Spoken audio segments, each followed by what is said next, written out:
Sometimes there are questions during these moments about how the transition impacts our enforcement efforts. And as you will hear from our team, we have not hesitated and will not hesitate to move our investigations forward and bring cases during the transition.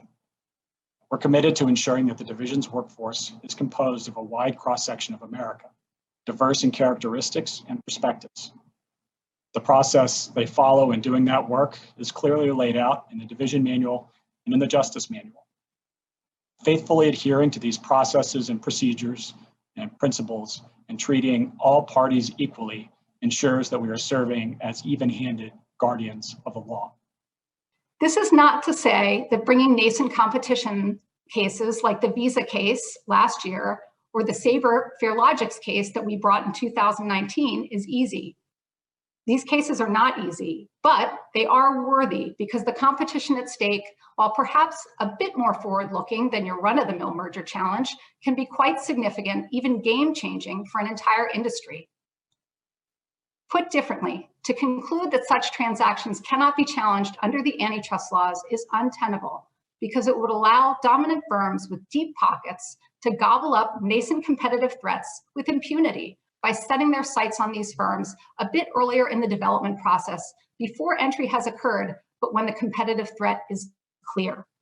Monopoly means 100% share. But in the real world, I think we all can appreciate this.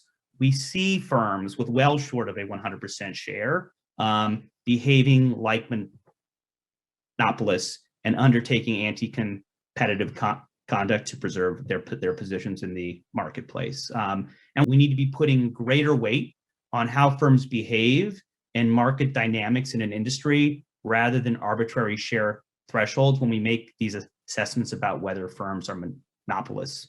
Our division prosecutors have indicted 9 cases, publicly indicted 9 cases during the pandemic.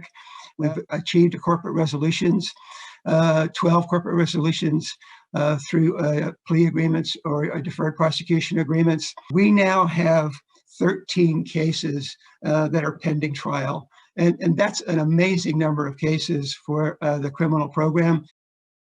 As a career prosecutor, let me start by saying how proud I am of the work being done by our teams under very incredibly difficult circumstances. The competitive harm from fact patterns in which a dominant firm acquires a nascent competitor can be significant. We will continue to scrutinize these mergers carefully.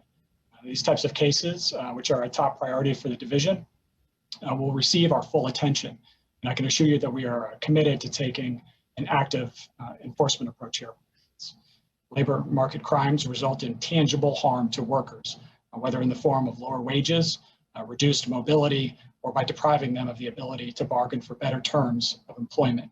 Together, the passage of the Whistleblower Act and Act Para will support our ability to detect, investigate, and prosecute categorically and irredeemably anti-competitive crimes. And more broadly, as I said, we very much appreciate Congress's interest in our important work enforcing the nation's antitrust laws, and we look forward to working with them moving forward.